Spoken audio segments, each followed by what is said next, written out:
Hi అండి, welcome to S M cookings. Today మనం prepare చేసే చట్నీ వచ్చేసి ఇడ్లీ దోశలకి సూపర్ టేస్ట్ ఉండే కారం చట్నీ. దీనికోసం మనం ఒక 4 or 5 వెల్లుల్లి, కొద్దిగా చింతపండు, ఒక హాఫ్ ఆనియన్ చిన్న చిన్న పీసెస్ కింద కట్ చేసినవి, ఒక 4 ఎండుమిర్చి, ఇవన్నీ పచ్చివేనండి, రోస్ట్ చేసినవి కారు. కొద్దిగా టేస్ట్కి తగినంత సాల్ట్ వేసి ఇలా గ్రైండ్ చేసుకోవాలి. ఇలా గ్రైండ్ చేసిన తర్వాత దీంట్లో నేను ఒక టమాటో వేసాను.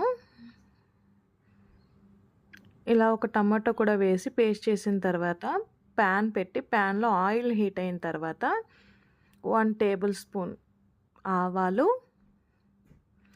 కొద్దిగా మినపప్పు, కొంచెం కరివేపాకు, పోపుకి సరిపడినంత వేసుకొని ఇది కొద్దిగా నేను ఇంగువ యాడ్ చేశాను.